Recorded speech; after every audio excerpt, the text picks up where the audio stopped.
on. But you won't know what's going on either, viewers. We are starting our live stream, our episode five, six of Exploring Glorantha. I'm JM. You may know me, my voice from the Iconic Productions podcast, the iconic podcast about 13th Age. You may know me from the Jackal stream or the streams that I run on the Ulysses International channel for Torg and Fading Suns. With me, as always, is the sage himself, the Gloranthan master, Evan. Evan, thank you so much for joining. As always, like, it's just great to just sit and talk with you once a month about Glorantha. How are you doing today? Good. Glad to be here. Awesome. Well, for all of our patrons who are the people who get to watch this tonight or today, I just want to say thank you to everybody who supports the channel, who supports the show. We get to do things like this because of patrons like you. So if you like these things, you want to see more of them, click subscribe on YouTube, join us on Patreon, or follow us on Twitch. All of those places you can find us. We produce content 3 to 4 times a week, depending on the week, and there are a ton of great things that only the patrons get to see or they get early access to. So my Jackals campaign is right now Patreon only for the first couple of weeks. We released a video where my son and I talked about his love of Torg, which was just so much fun. We're going to be doing more Torg videos with Zane just for this. But that is not why we are here this morning. We are here this morning to talk about Glorantha because we love Glorantha and we want to just continue to share and talk about it. So we put up a bunch of different polls and our patrons were split 3 ways. So I think we're going to do Lightbringers today, which is going to be awesome, and then we're going to talk about Chaos next week, and then possibly the God Time after that. So, bit of back. We're going to talk about the Lightbringer quest. If you followed my incoherent rambling at the start of this video, I really see the Lightbringer quest as the cipher that makes a lot of Glorantha make sense. If you understand the Lightbringer quest, you'll at least understand kind of the Orlanthi worldview. It is the hero quest, like the first hero quest, the one that all other hero quests are trying to emulate. When we do our God Time video, we're going to put this in context. But essentially, just high level, Orlanth screws up, and he screws up big. He is not the cause of the world breaking down, but he contributed majorly to it. If you are not familiar with Glorantha mythology, in the God Time, several major events led to chaos breaking into the world, and the spike, which was the celestial mountain, shattering. And one of those things was Orlanth wanted to marry Ernalda, who was married to Yelm. And he did these multiple trials and lost the first 2 and won the third one by killing the sun. And the sun fled to the Underworld, and the time of darkness started, and everything starts going bad. Because you know what thrives on darkness? Chaos. And so Orlanth goes on this quest to bring light back to the world, to bring the sun back from the dead. And as Evan put in our notes here, and I think this is great, Evan, I'm just going to steal this from you. The Lightbringer quest is the great universal hero quest. It explains why the universe did not die during the God Time and why there is a separation between the God Time and the start of time. All right, I've talked enough about our introduction to the Lightbringer quest. Evan, what would you like to, how would you like to frame this and provide context to our viewers on what this is and why it's so important? Well, a couple of points, I think, before we jump into the details, but particularly for Orlanthi culture, which is the one of the most widespread and important cultures in Glorantha, certainly in the northern continent, but it has even spread to sections of the southern continent. And so the quest tells people, how Orlanthe should behave. They should be like Orlanth. That they are bold and aggressive, but they also recognize that they make mistakes that have to be atoned for and that can be remedied. Um, there are many stories within the Lightbringer quest about the consequences of failure and what that obligates you to do. Um, um, but also that it's a culture that does not um, uh, it does not value perfection. It values that you recognize your failure and try to do better. Mm-hmm. It's more improvement than a sort of standoffish um, holiness. Um, and also on the quest, Orlanth and his companions all lose pieces of themselves, things that they had in the god time that they have to give up. So there's this sense of, to do something big and important, you have to be ready to sacrifice and to lose part of yourself, and that is the way you renew and resurrect the world. Right, and that's sort of what we're going to see here. Orlanth recognizing what he did wrong, right? He thought what he was doing in the moment was right, right? Rebelling against authority, casting down the cruel sun. But that one of the things I love about Glorantha is that is not the truth. That is Orlanth's truth. The solar worshippers have a completely different take on both Orlanth and what happened during this part of the god time.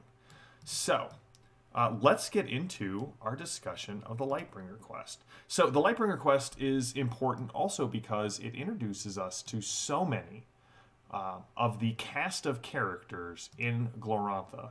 The main gods of Orlanth. Now I see we've got one of my friends in the chat, one of our patrons, Jenny. Hello. She plays in my RuneQuest game, so we're gonna talk a bit about her god today. We're gonna talk about Isseries. So the Lightbringers quest. This is healing the world.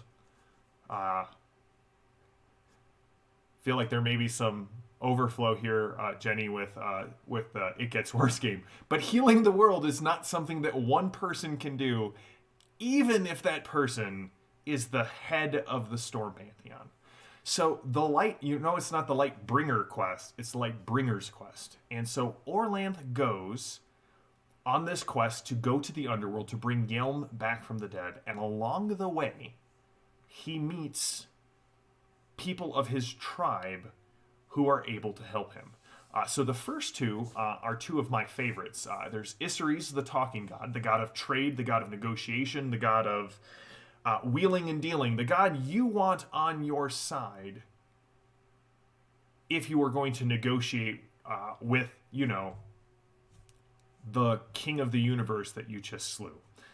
And on the other side is Lancor Mai, the knowing god. So if Isseries is the talking god, Lancor Mai is the god who has all of the knowledge of the world. If you're going on this sort of quest, you need to have the knowledge of what you're doing. They're trying something for the very first time. Evan, who are the next two gods who are involved in this journey? Right. So, and I'm going to skip a little bit from the way I laid it out in the outline. But Trelana Arroy is the next in sequence, and she is from the sun tribe, the fire tribe. But she is this goddess of compassion, of healing, of self-sacrifice, and she was not someone who wanted to respect the boundaries of, I'm only going to work for my tribe. She wanted to give healing and compassion to everyone, and she was pursuing um, the representative of mortality in this quest, who is called in the Orlanthi myths Fleshman. He is the every person, and he is a grandson of the first mortal, and he is the only mortal witness to the death of the first mortal. Killed by the power of death, discovered in the underworld by the trickster Yermal, and given to the first god of death, Humacht, the first sword, who was a brother of Orlanth, but who cuts his ties to his family because death must be impartial, but act with honor. And so then he's brought back into the tribe as Orlanth's Thane, and some as champion, and sometimes he is simply referred to as Orlanth's sword. So Chalana Roy is trying to help Fleshman because Fleshman has become mad. He's gone insane in seeing the terrors brought on by death, and in those revelations, he's become something of a prophet. He can see where things are going. And he has determined that the only god who seems to be moving without much trouble through the world, because the world is so disordered, is the master of disorder. And Chalana Roy is trying to pursue Fleshman to heal him, to give her compassion to him, to try and aid him, because his anguish and pain and injury is so great. Right, and so the Master of Disorder is then Ermal, who, if you look closely at the myths, well, he never caused any of the events that caused the lesser or greater darkness. He's always right in the middle. Who finds death? Ermal. Who gives it to Humacht? Ermal. Who tries it out on Grandfather Mortal? Well, Ermal is there. And so there's almost this sense that Orlanth is dragging Ermal along on the Lightbringer quest. Like, hey, if I'm going to fix this, gosh darn it, you're going to fix it as well. But then my favorite, and if I have any of my players on, you will know this name as well. There's this mysterious seventh person referred to only as Jinnajar. She's still a mystery 40 years later. She is a Lightbringer. Nobody, like, all the myths agree with that. But nobody knows who or what she was. Sometimes she's in, like, local myths. She's like a local goddess who kind of goes on the quest with her. Sometimes she's considered the whiter, the clan spirit or unifying spirit entity of the Lightbringers. Some say that she is the ghost of Glorantha. Like, God, nobody knows what happened to Glorantha, but it's all assumed that she died at the start of the inbreaking of chaos. And so maybe she's the ghost of Glorantha. Maybe she's a reverse echo of Arachne Solara, the goddess of time, who does not exist yet, but comes into being at some point during the Lightbringer quest and saves the world. The Lunars like to think that she's an aspect of the Red Goddess. I used her as sort of a way to put the trolls in the middle of the Lightbringer quest. And so what's interesting is, again, about all of the myths of Glorantha, they're wibbly-wobbly, timey-wimey. You are able to take pieces because while they are well established, there's still so many mysteries, and your Glorantha will vary, and you get to say, well, in my game, this is who Jinnajar is. All right, so let's get right into the myth, and then once we get through the myth, my goal is here is to we'll explain the myth in high level. If the chat has any questions about the myth, we will be glad to answer to them to the best of our abilities. And then we're going to kind of discuss at the end why this is so important. And as we were doing this, Evan, I had a great idea for one. I think God Time is going to be at least 2 to 3 episodes because. Oh yeah. But I also think it'd be fun to start with hey, here are who the main pantheons are of the Gloranthan world, so that you kind of understand. I do see that one of my players is definitely still angry at the Lunars. I think she's got her hatred of Lunars up to 98% in the game. So she really hates the Lunars. All right, so the Lightbringers, again, there's 7 core, but local myths will throw their heroes, their gods, into the Lightbringer quest, but the Lightbringers always start alone, and they always descend into the Underworld alone. So there are fixed points that no one is really willing to change. And so there's really 4 parts. The first part is the Lightbringers have to make it to the edge of the world and negotiate their way down into the Underworld, which is sort of the second part.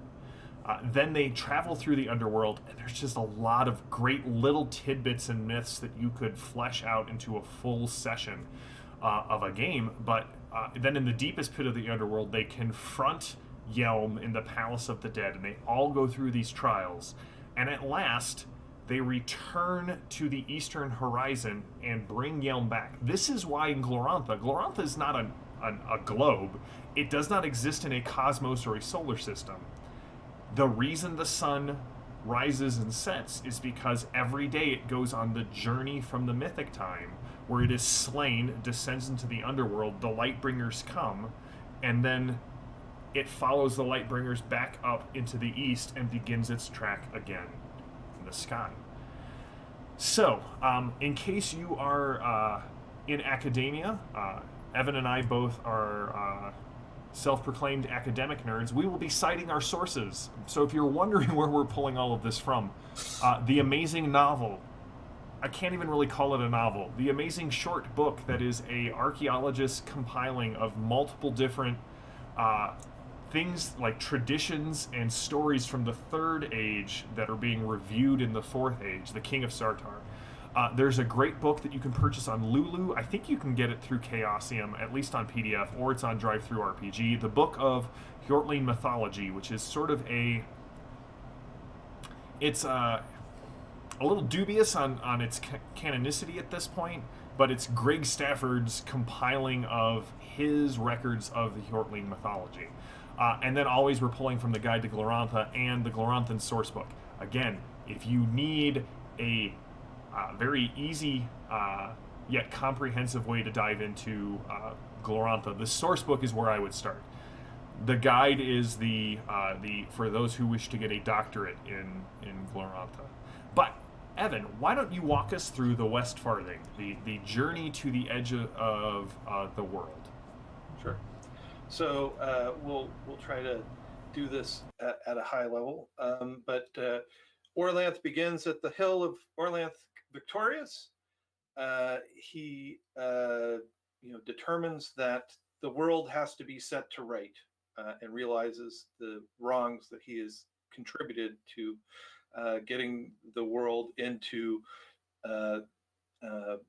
being on the edge of being destroyed. So he sets out. He first sets out in his chariot, but is ambushed by the Red Planet, who is sometimes called Jagger Kriand, sometimes is called Shargash. There are other names, but the chariot's wrecked, and so then he has to go on foot. If I may, sure. Again, my players, I know I've got at least 2 of my players on watching. You should recognize both of those names as the terrifying thing you discovered in the Underworld. Okay, please. Well, you guys started a Lightbringer quest, and then in a very God learner way went off to forge your own path. So, yes, and Jagger Kriand is the Red Planet transits through the sky and then transits through the Underworld. So it has ties and will show up in the Underworld. But that is another story. he meets Lycurmai and Isseries, who had previously joined their forces together, because they are looking for things that they have lost that have been cast into the underworld. Then they face many dangers along the way. Then they meet Shalana Arroy, who is pursuing Fleshman. They all realize that they are pointed ultimately towards the underworld and chasing Yurmal, who, because he thrives in disorder, is the only one who seems to have a real sense of direction. Um, but of course, he runs into trouble and is trapped in a place called, in some stories, Sorcerer's Town, and he's going to be executed. But of course, Orlanth saves him and then tries to make him promise to obey Orlanth. But a trickster's promise is always going to get twisted. Nonetheless, they arrive on the shores of the Great Sea, where they meet the last of their party, Jinajar, who to form the Lightbringers Ring. And so in Orlanthi culture, a ring, that is an organization of leadership and of responsibility, is very traditional. You have a clan, and a clan is led by the clan ring. These are leading individuals who have agreed to take on roles of leadership and responsibility in guiding and protecting the clan. There is a tribal ring around the tribal king, and then in great kingdoms like Sartar, the prince or king will have a high council that will also be a ring. Now, if I may interject real quick, Absolutely. that if you have played King of Dragon Pass, you are very familiar with the concept of the ring and what role they hold. They are sort of the advisors of the king, and in this case, the Lightbringers serve to advise Orlanth and guide him through these very beginning steps of the quest. Exactly. So then they have to find a way across the sea, because the sea and the sea gods are their enemies, and there are a whole variety of feuds and disputes between the Storm Tribe and the Water Tribe. So the Great Turtle Grandmother, Sofala, was aided by Orlanth before, but still Isseries has to negotiate passage, because it's no small thing to go across the great ocean all the way to the island that holds the gates of dusk.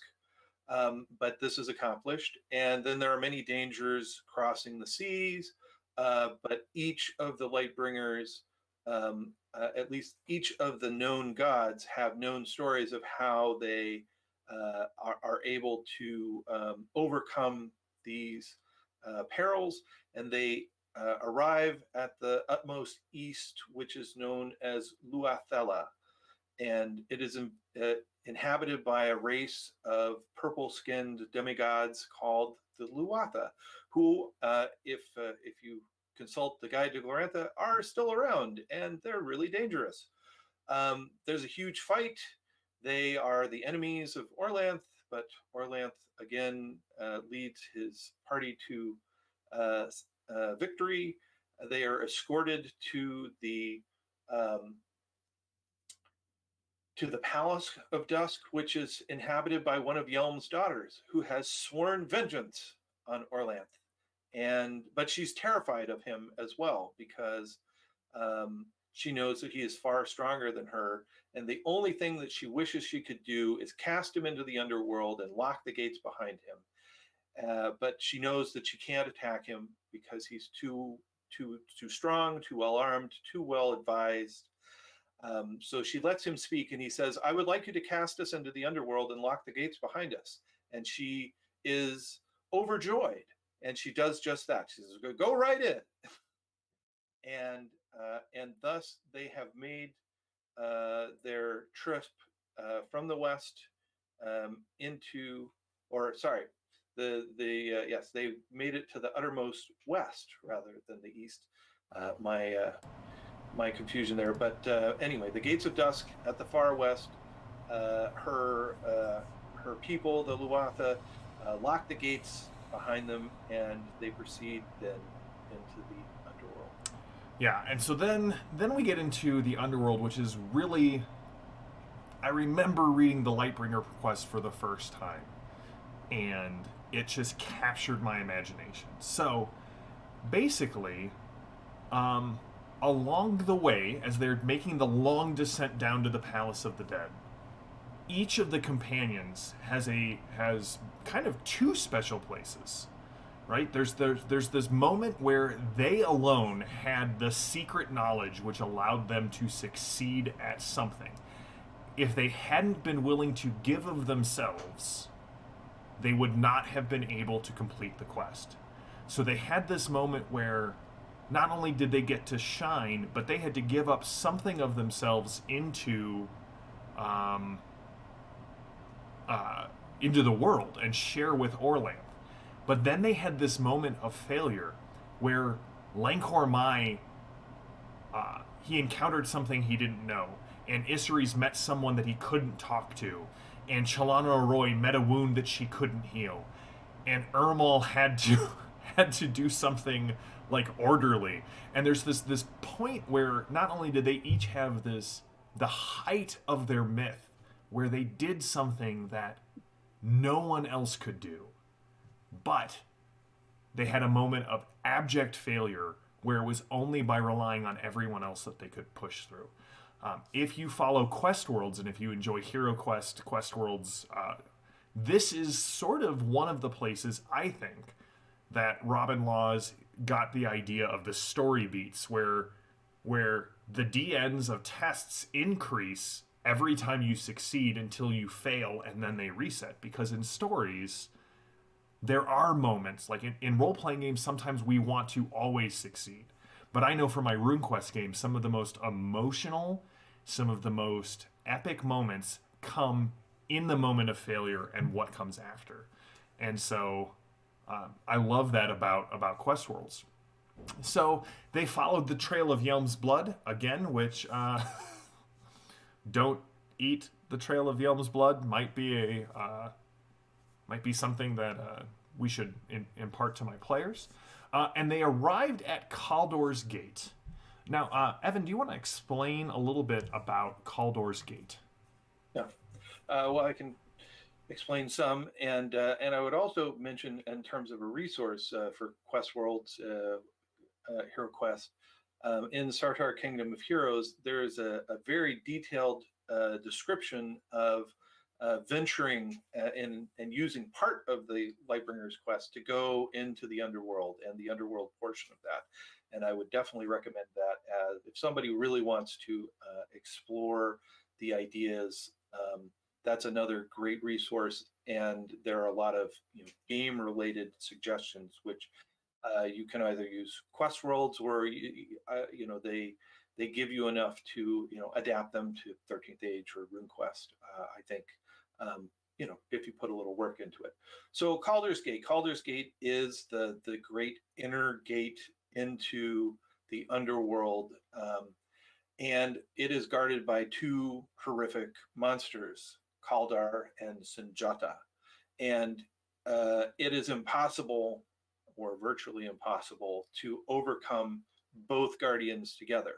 So the Lightbringers have to figure out how they can separate and divide and conquer. But Orlanth, of course, is the premier warrior. He challenges Kaldar and fights him, and defeats him. And Yermal transforms himself and seduces Sinjata. And it is not told what sort of horrible monstrosity resulted from that, but almost certainly there is some lingering problem in the world because that was Yermal's tactic. Nonetheless, it gets them through Calder's Gate, and they then are able to join the procession of the dead proceeding further into the underworld. And that's also super interesting. Much of how Orlanthi view what happens after death comes from the Lightbringer quest, right? They join the procession of the dead. They navigate the River of Swords, which is this river of swords that you have to follow across this. Like, normally you have to cross this bridge where you are asked questions, and even one lie causes you to fall off and be torn apart by the River of Swords. Well, Lancor Mai knows a secret path. They leave the path of the dead.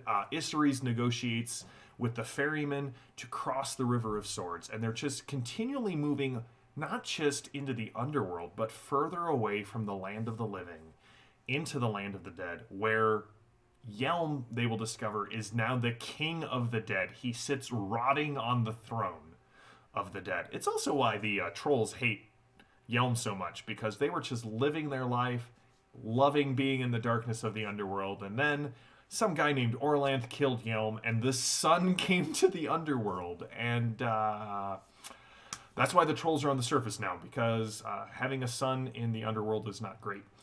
Now, there were a ton of other, again, depending on which version of the myth you were using, and for GMs, and even for players suggest new complications to your myths when you're doing Hero Quest. But there were a ton of other dangers that may or may not factor in if you use the myth. And when we get to the end of this episode, we'll talk a little bit about how to use the Lightbringer quest.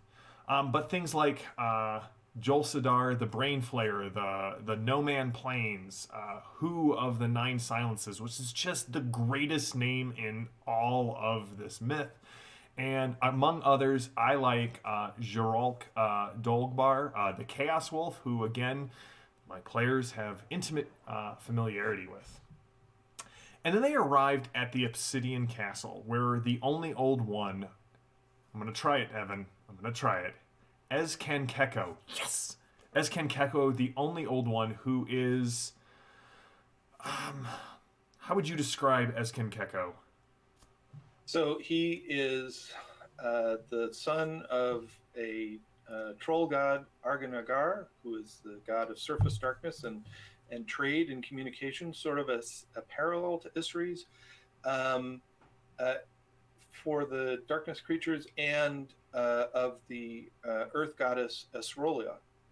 And so he's tied very much in some ways to the surface, but he also, because he is in part can be a troll, he has a dominion in the underworld, and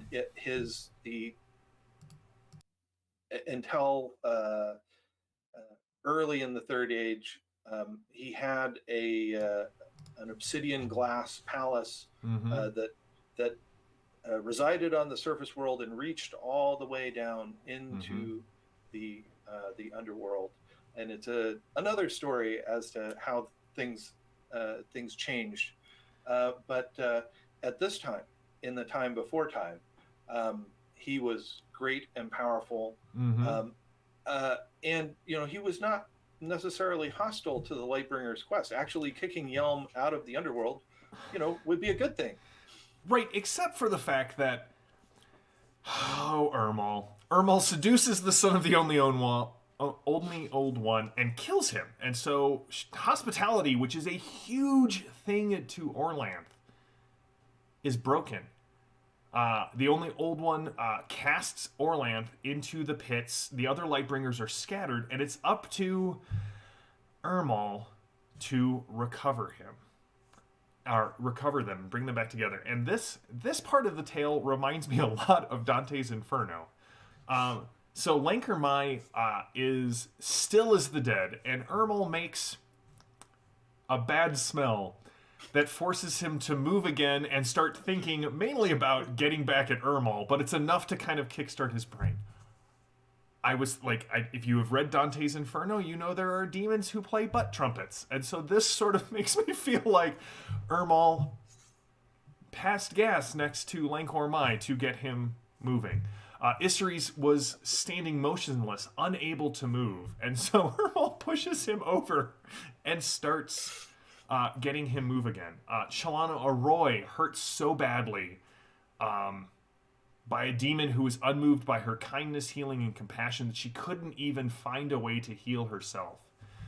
And Ermal reflects the compassion that she had for him, which sort of again restarts her.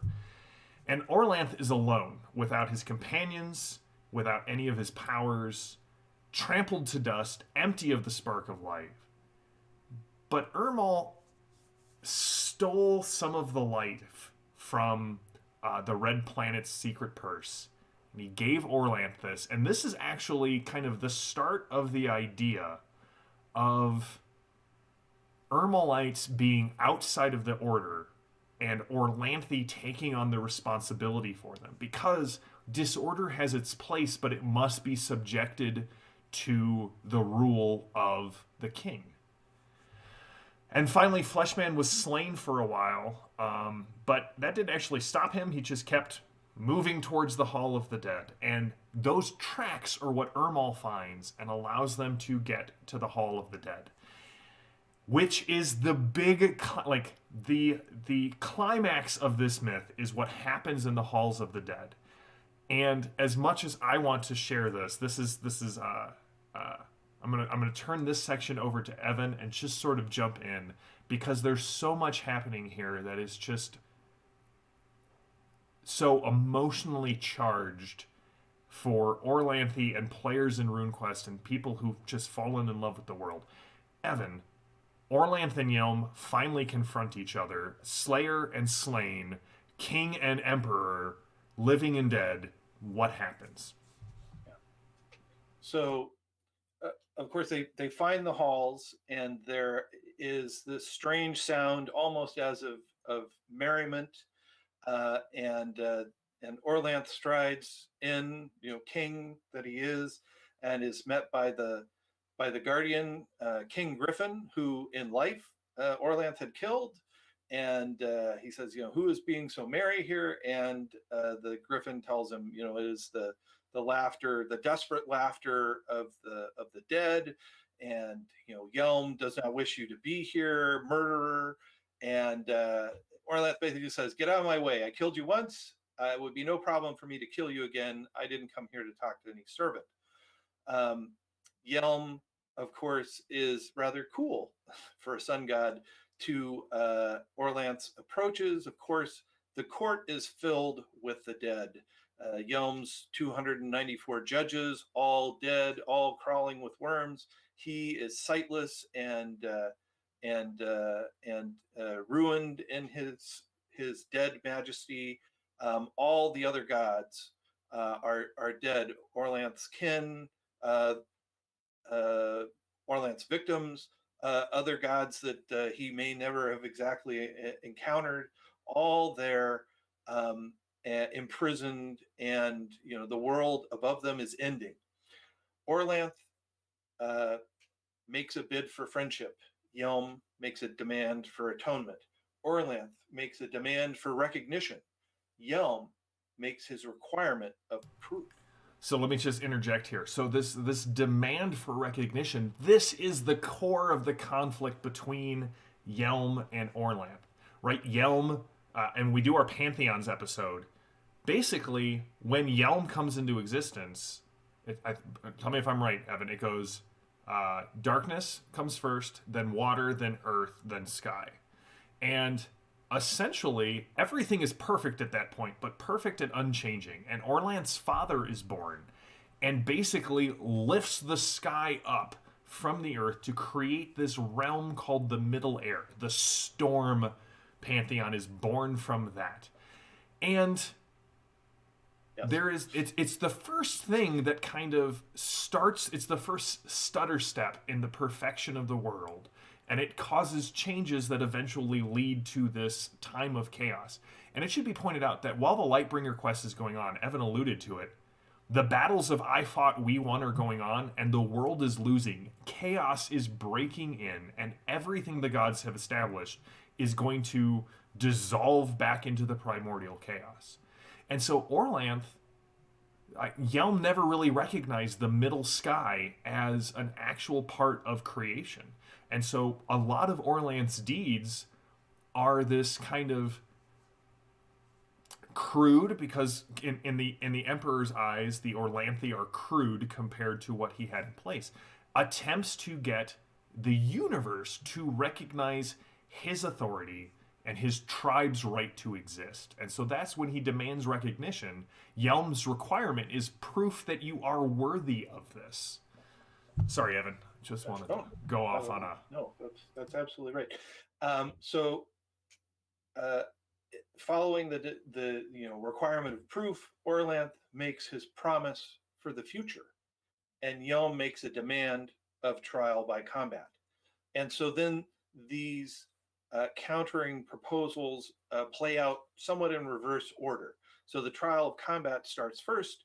Orlanth first sings a song of truth, which frees those who are his allies in the halls of the dead to assist him, because although we talk about a god or a hero doing things alone, they are almost always accompanied by companions, by servants and followers who also participate. And this gives more room, if you're playing this as a recreation, as a hero quest for your players, for them to act, perhaps in concert, etc. You don't have to have someone just play something alone.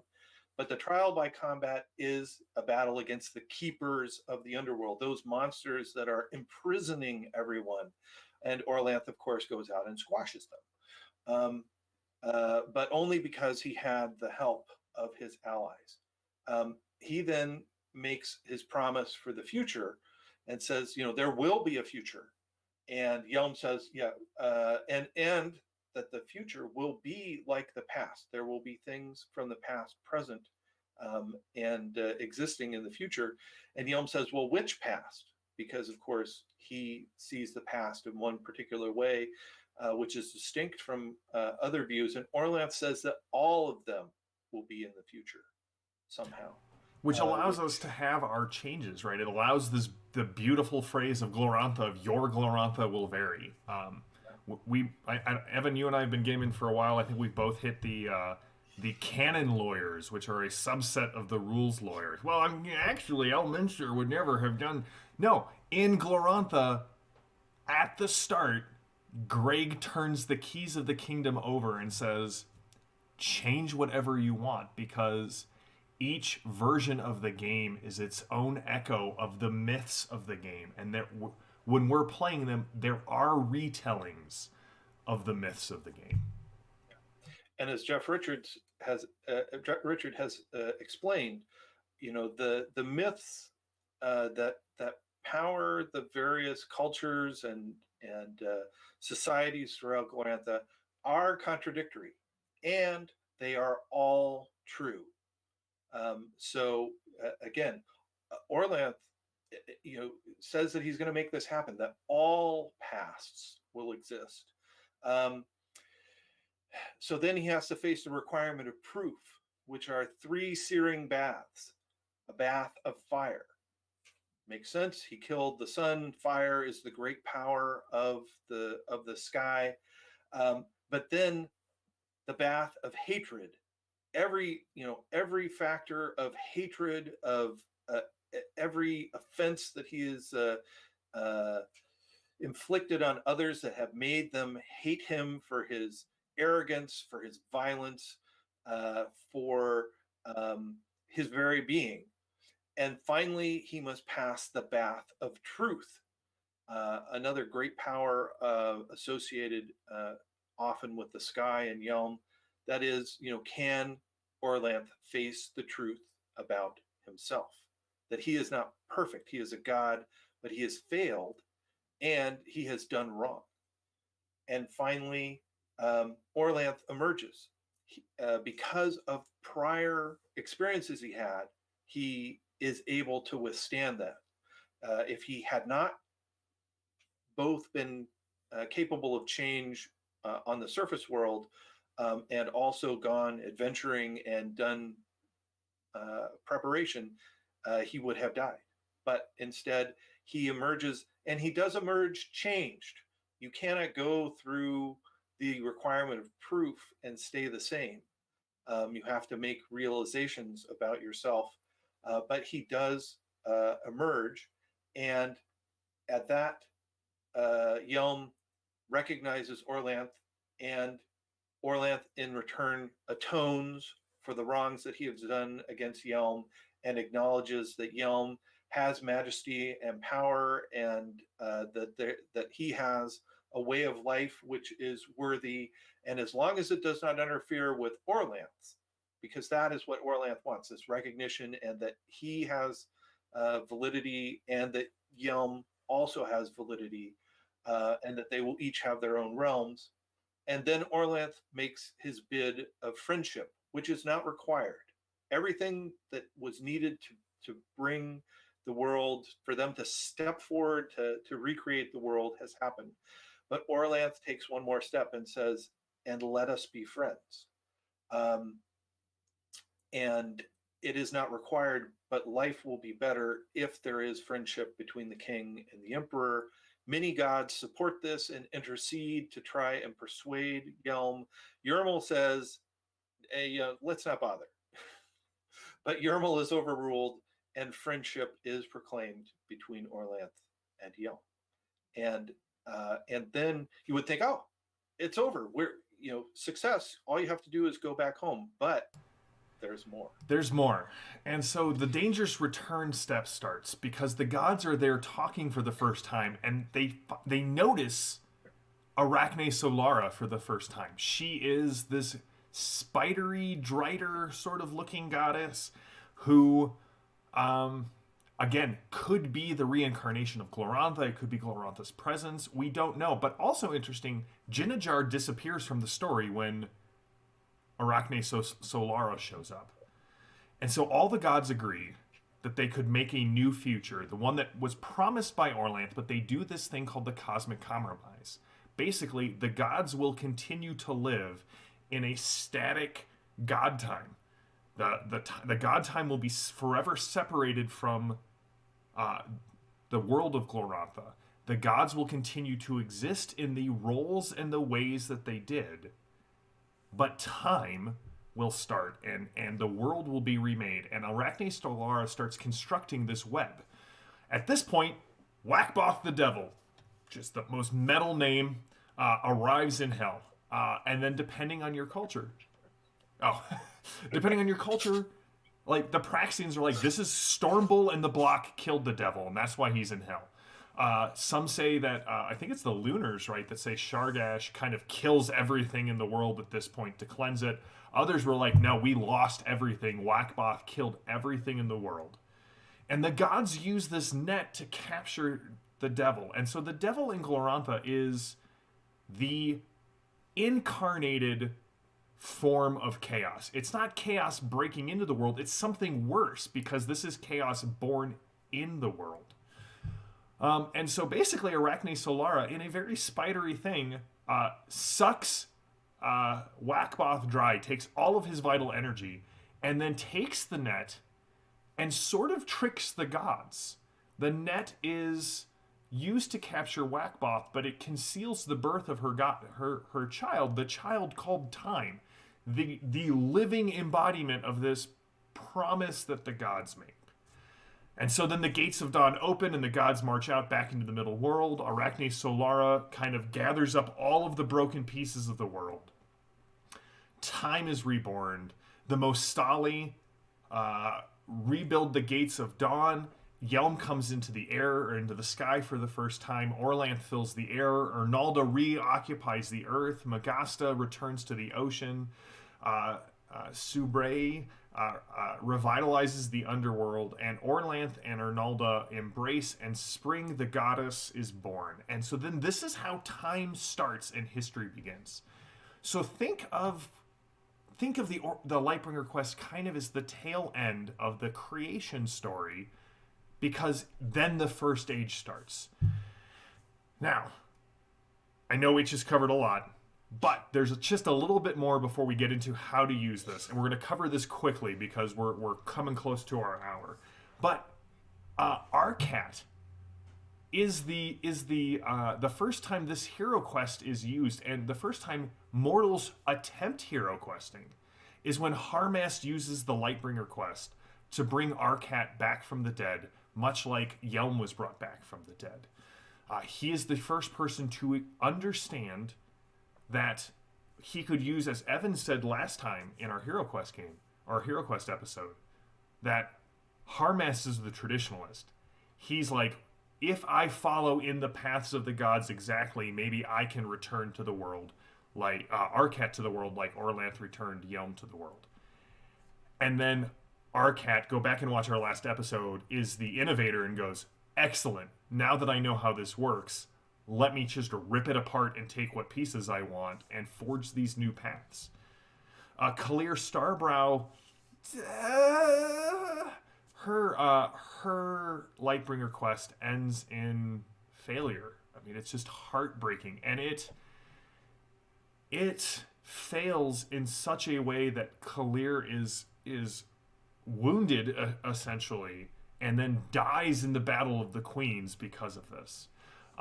And I know we put a ton of notes for Argrath, but I know that I have players in here, and I don't want to reveal how Argrath uses the hero quest. But Argrath essentially duplicates, reduplicates the double Lightbringer quest to bring back people to aid him.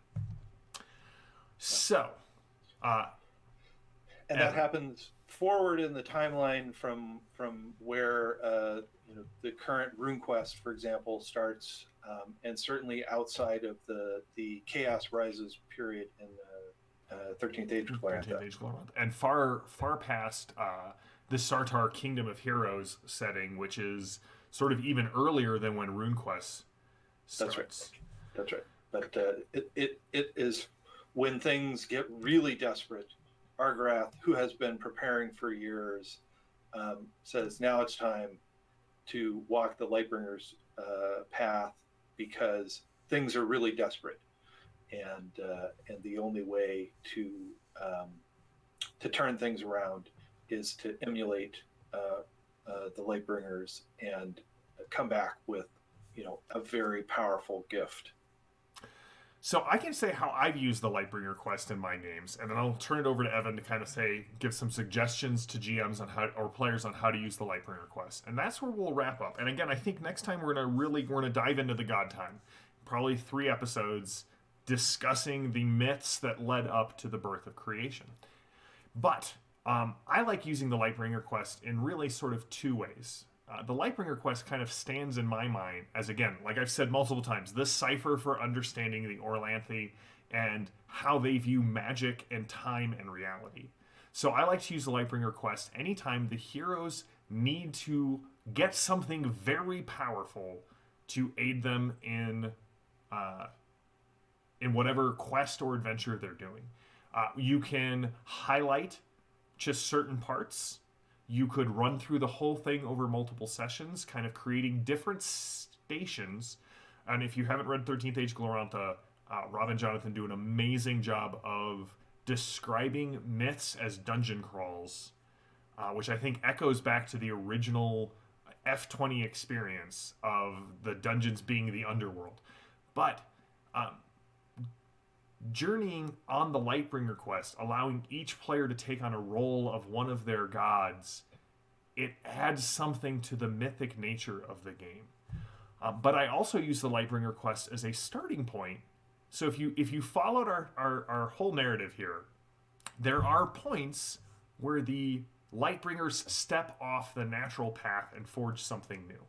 Lancor Mai and Isseries are like, we could go to follow the paths of the dead, but it will be better for us if we take this shortcut or this sidestep or this trek through the River of Swords.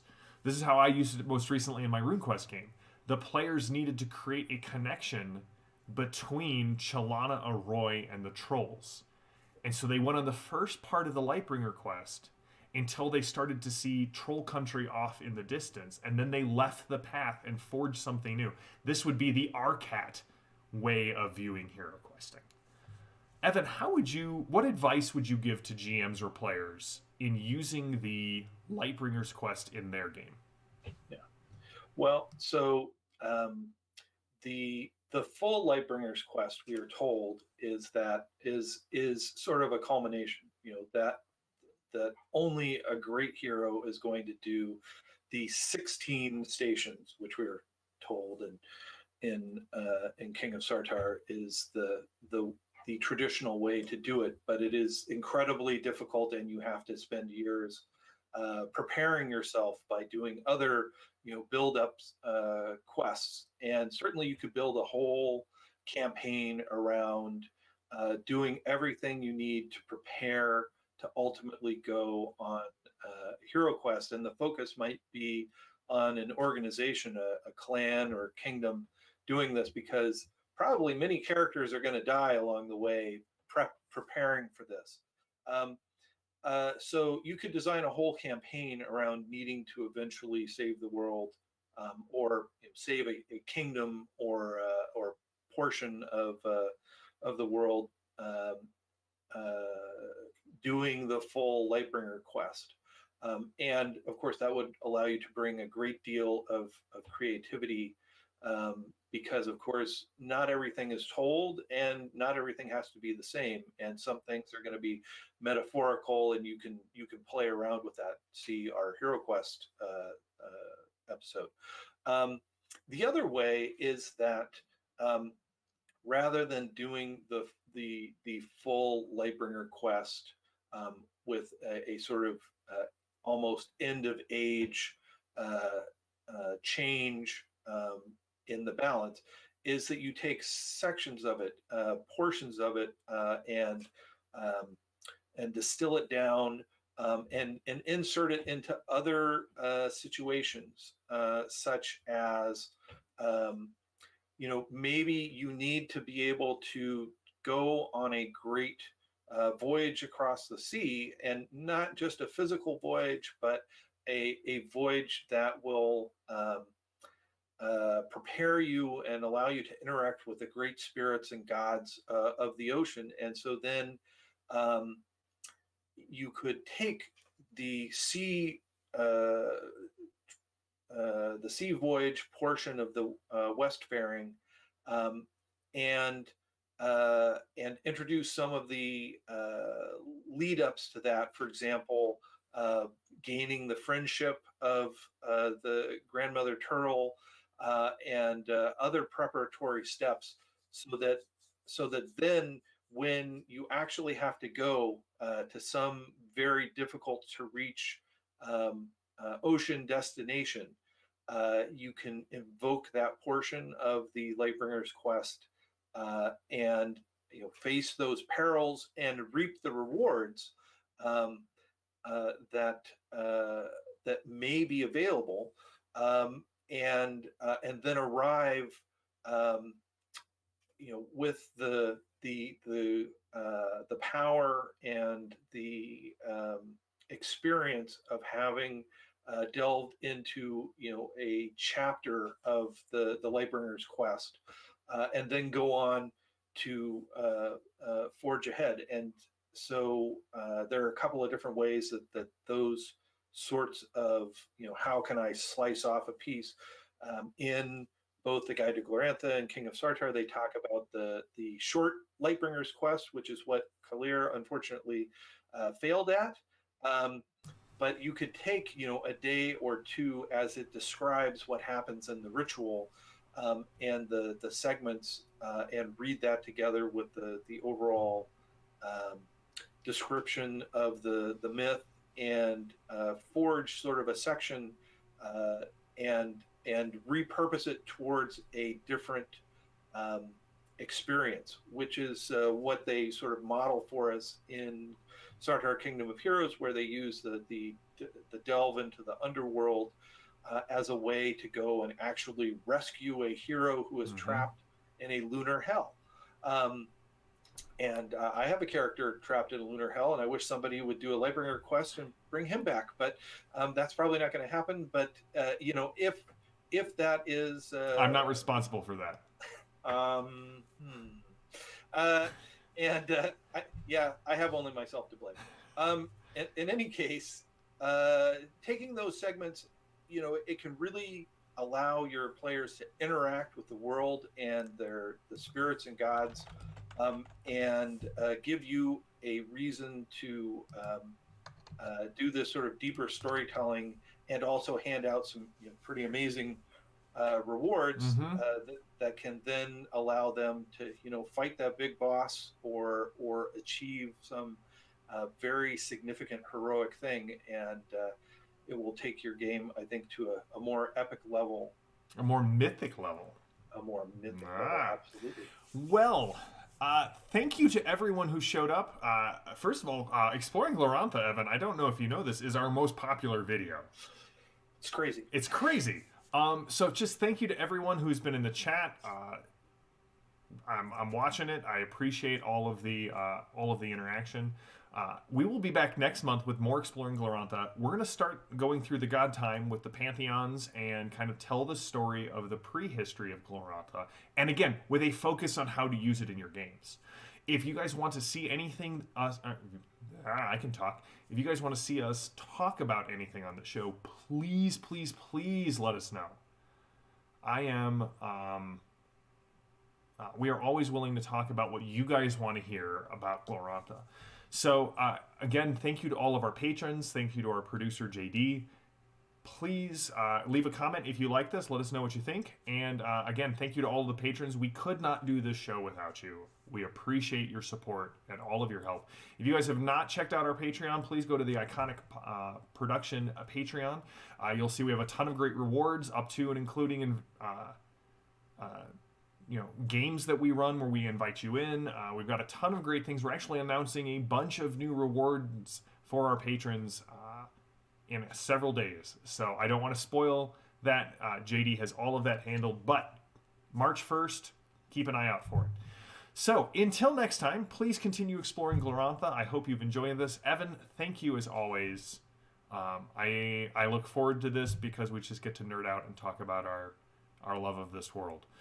So, My pleasure. Until next time, stay safe, stay healthy, stay gaming, and we will see you in a month for more Exploring Glorantha.